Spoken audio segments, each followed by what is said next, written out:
Modern learning channel में आपका स्वागत है। मैं हूं बबन लहानी। यदि आपको वीडियो पसंद आता है तो लाइक कीजिए, शेयर कीजिए और कमेंट कीजिए।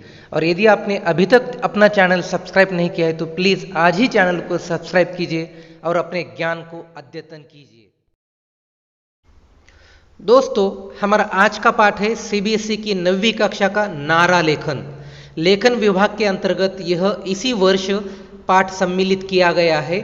नारा लेखन बहुत ही महत्वपूर्ण है क्योंकि इसमें हम अंक जो है यह पूर्ण ले सकते हैं। इसमें एक भी अंकों की कटौती नहीं होगी। कम शब्दों में हम लिखकर अधिक से अधिक अंक प्राप्त कर सकते हैं। तो आइए हम देखते हैं नारा लेखन का सही तरीका कौन सा है, वो किस तरह से लिखे जाते हैं और उसमें क्या क्या होना चाहिए। तो प्रस्तुत है आपके सामने नारा लेखन। सबसे पहले हम देखेंगे नारा लेखन का अर्थ क्या है। नारा लेखन क्या होता है।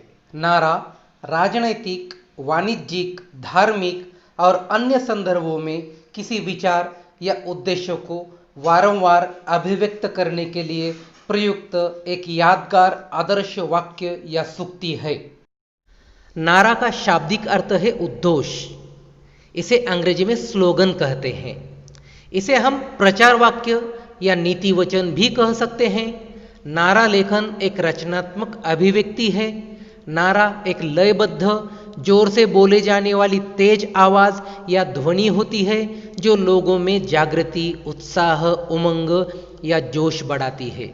अतः नारा लेखन किसी विचार या समसामयिक विषय को लोगों में लोकप्रिय या जागरूक करने का सशक्त व संक्षिप्त साधन है। चुनाव में तो आपने किसी नेता के नारे लगाते हुए देखा ही होगा कि जैसे आएगा आएगा, हमारा ही नेता जीत कर आएगा। तो इस तरह के नारे ये चुनाव के समय ज़्यादातर हम देखते हैं। प्रस्तुत है कुछ उदाहरण नारे के। जय जवान, जय किसान, जय विज्ञान, कोरोना हारेगा, देश जीतेगा, रक्तदान ही जीवन दान है। अब हम नारा लेखन के प्रमुख बिंदु को देखेंगे जिसके माध्यम से हम नारा लेखन को अच्छी तरह से समझ जाएंगे।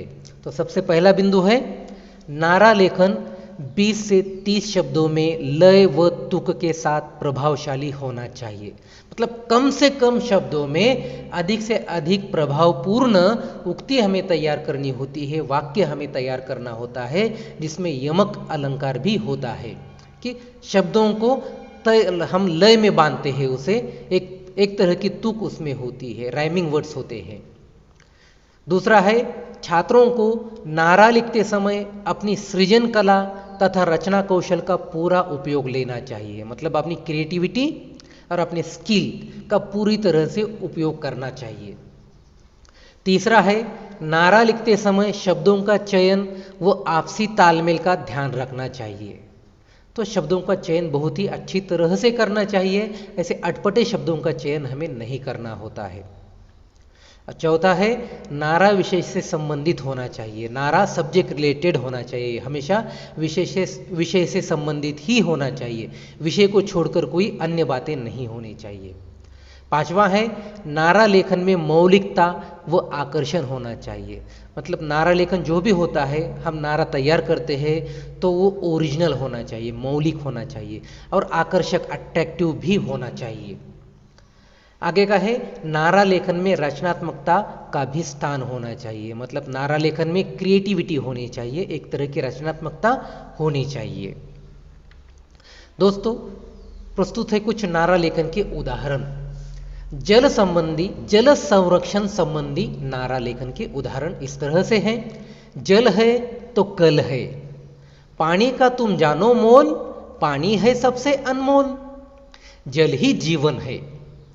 पर्यावरण संबंधी नारे हम देखेंगे।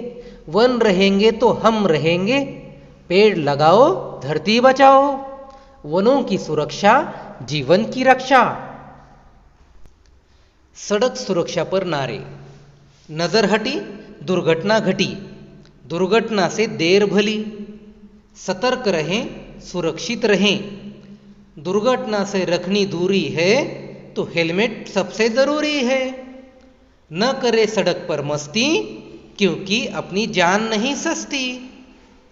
तो दोस्तों इस तरह से नारा लेखन बहुत ही महत्वपूर्ण पाठ है जो आपको अधिक से अधिक अंक दिलाएगा। तो जल्द ही मिलते हैं हम नए वीडियो के साथ, तब तक के लिए धन्यवाद।